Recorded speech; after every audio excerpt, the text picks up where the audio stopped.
Friend, इस video में हम लोग डायरेक्ट और इनडायरेक्ट नरेशन के बारे में पढ़ेंगे। इसके पहले हम लोग बहुत सारे वीडियो बना चुके हैं। अगर आप वीडियो नहीं सीन किए हैं तो आप चैनल की प्लेलिस्ट में जाएं और सीन करें, ठीक है। डायरेक्ट इनडायरेक्ट होता क्या है, कहते किसी से हम लिखते कैसे है ना, तो ये सब सारी चीज़ें हम लोग पढ़ चुके हैं। और कुछ रूल होता है ना ऐसे ना, मतलब अपवाद में रहता है ना, तो कुछ अपवाद के थ्रू रहता है। तो जैसे कि उसमें टेंस नहीं बदलता, लेकिन डायरेक्ट और इनडायरेक्ट नरेशन बदलने में क्या होता है, टेंस बदला जाता है, लेकिन इसमें टेंस नहीं बदला जाता। लेकिन अब वो कौन कौन से हैं इसी के बारे में हम लोग इस वीडियो में पढ़ेंगे। तो चलिए हम लोग वीडियो स्टार्ट करते हैं, है ना। तो क्या है यहाँ पे कि नीडंट नॉट को इन डायरेक्ट स्पीच में ज्यों का त्यों रहने देते हैं। नीडंट को, नीडंट का फुल फॉर्म क्या होता है दोस्तों, नीड नॉट, यानी आवश्यकता नहीं है ना। तो हम इसको हमेशा इनडायरेक्ट स्पीच में ज्यों का त्यों रहने देते हैं, यानी इसके टेंस में कोई भी परिवर्तन नहीं करते हैं। अब देखिए यहाँ पे एग्जाम्पल के थ्रू क्या दिया है, he said to his wife, उसने अपनी पत्नी से कहा, comma inverted comma, I needn't go there, no, मुझे वहाँ जाने की आवश्यकता नहीं है ना, मुझे वहाँ जाने की आवश्यकता नहीं है। तो इसका हम लोग इनडायरेक्ट नरेशन कैसे बनाएंगे, ही टोल्ड। अब देखिए, अब आप लोग सोचेंगे यहाँ पे टोल्ड कैसे हो गया है ना। तो जो भी पहले एक वीडियो नहीं सीन किया है उसको कन्फ्यूजन होगा, तो प्लीज़ आप उसे सीन करें। हाँ, अगर डायरेक्ट इनडायरेक्ट नरेशन जिसको मतलब डायरेक्ट से इनडायरेक्ट में बदलना आएगा ना, वो आसानी से समझ सकता है, ठीक है। तो यहाँ क्या हो जाएगा, ही टोल्ड हिज वाइफ, वह अपनी पत्नी से कहा, दैट कि he need not go there then, कि वह वहाँ नहीं जा सकता, है ना। अब देखिए दोस्तों, नेक्स्ट रूल क्या है कि यदि इन्वर्टेड कॉमा के भीतर, यदि इन्वर्टेड कॉमा के अंदर क्या आ जाए, विल या यू शी शब्द हो, तो इनडायरेक्ट नरेशन बनाते समय इन शब्दों को छोड़ देते हैं क्योंकि ये शब्द निरर्थक हैं। निरर्थक मतलब जिसका कोई अर्थ नहीं हो, जिससे कोई अर्थ नहीं हो, उसे हम लोग क्या बोलते हैं दोस्तों, निरर्थक बोलते हैं। अब देखिए यहाँ पे क्या है, एग्जाम्पल के थ्रू समझेंगे। क्या है, my mother said comma inverted comma, will Ram, I shall give you a prize, है ना। अब एग्जाम्पल में जैसे इसका हिंदी देखिए क्या है, माई मदर शैड, मेरी माँ ने कहा, comma inverted comma, will Ram, अच्छा Ram, I shall give you a prize, मैं तुम्हें एक पुरस्कार दूंगी, है ना, मैं तुम्हें एक पुरस्कार दूंगी। अब इसका इनडायरेक्ट नरेशन कैसे बनेगा, माई मदर टोल्ड राम, मेरी माता ने राम से कहा, दैट कि he would give him a prize, कि वह उसे एक प्राइज़ देगी, वह उसे एक पुरस्कार देगी, है ना। अब देखिए दोस्तों यहाँ पे क्या है, विल राम, अच्छा राम, मैं तुम्हें एक प्राइज़ दूंगी, है ना। लेकिन यहाँ पे दोस्तों जो विल रहेगा ना, उसको हम विल को हमेशा क्या करेंगे, जब हम इनडायरेक्ट नरेशन बनाएंगे उसको हम लोग रिमूव कर देंगे, ठीक है। वरना आपका सेंटेंस, मतलब सेंटेंस का यही रूल है, गलत नहीं होगा, लेकिन सेंटेंस का क्या यही रूल है। अब देखिए नेक्स्ट एग्जाम्पल देखते हैं दोस्तों, क्या है कि my father sad comma inverted comma, you she, तुम देखो, I can not tolerate such think. अब इसका हम लोग हिंदी समझ लेते हैं। क्या है कि my father sad, father sad, पिताजी ने कहा, यू शी, तुम देखो, I can not tolerate such think, मतलब मैं ऐसी बातें बर्दाश्त नहीं कर सकता, है ना। अब इसका देखिए दोस्तों क्या है, माई फादर सैड दैट, मेरे पिता ने कहा, दैट कि, अब देखिए दोस्तों यहाँ पे यू शी, तुम देखो, इसको क्या किए हम लोग, रिमूव कर दिए हैं। यू शी आ जाए, वेल आ जाए, तो इसको हम इनडायरेक्ट नरेशन बनाते समय दोस्तों इसको क्या करेंगे, हमेशा के लिए हम लोग रिमूव कर देंगे। क्या करेंगे, रिमूव करेंगे। यहाँ पे क्या है, my father said that he could not tolerate such that thing, कि वह बातें उनकी बर्दाश्त नहीं होगी, यह बातें उनको बर्दाश्त नहीं होगी, है ना।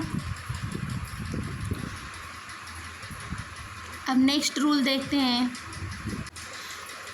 जिस शर्त वाले कंडीशनल वाक्यों से काल्पनिक अथवा अवास्तविक स्थिति का बोध होता है उनमें अवास्तविक भूतकाल यानी अनरियल पास्ट का प्रयोग होता है।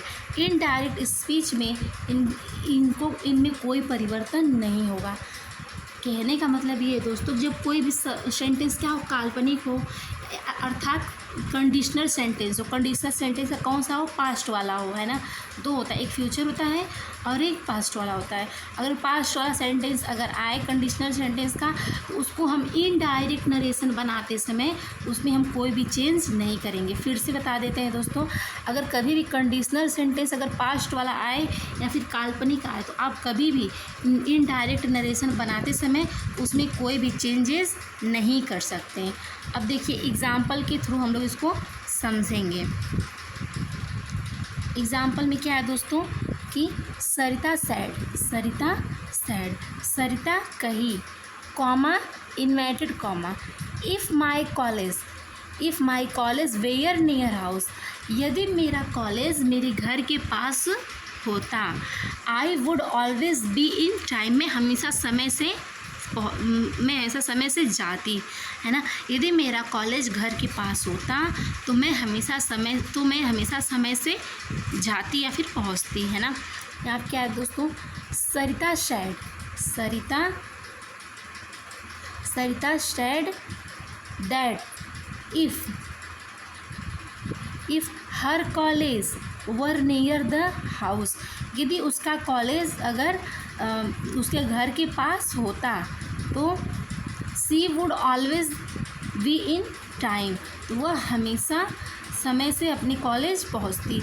अब दोस्तों यहाँ आप देखिए इसमें कोई भी सेंटेंस में कोई भी चेंज नहीं हुआ है ना। तो कंडीशनल सेंटेंस को हम लोग इसी प्रकार से बनाएंगे। उम्मीद करते दोस्तों आप लोग को ये भी रूल समझ में आया होगा। अब नेक्स्ट रूल की तरफ हम लोग बढ़ते हैं।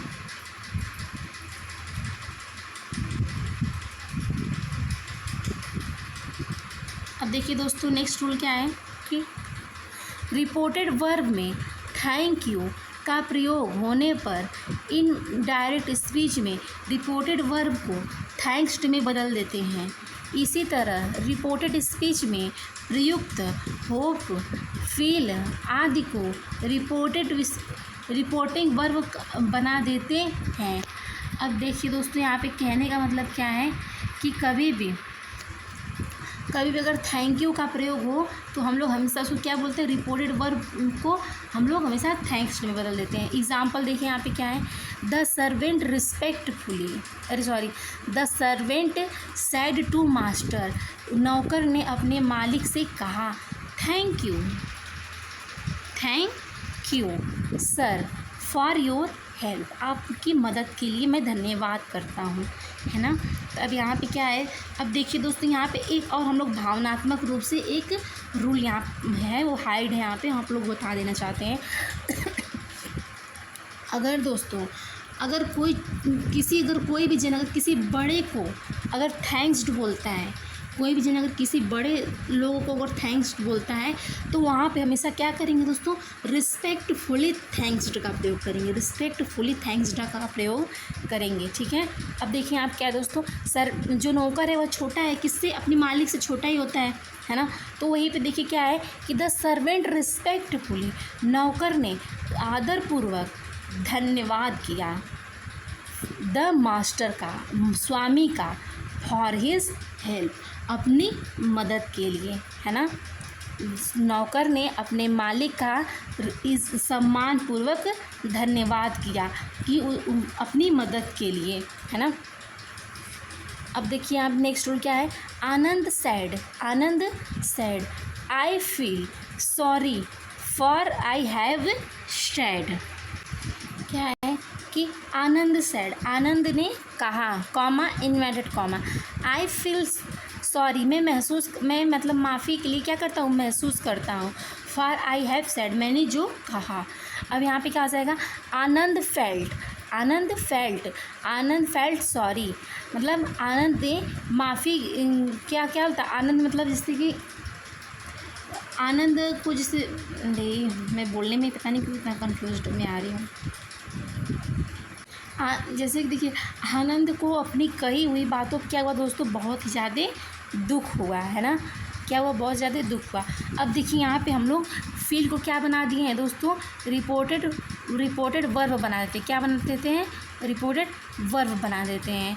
अब नेक्स्ट लेते क्या है, ही सैड, वह कहा, I hope, comma inverted comma, I hope my friend will come today, मेरा मित्र आज घर आएगा, है ना। तो क्या हो जाएगा, ही होप्ड, उसने उम्मीद किया, दैट कि his friend would come that day.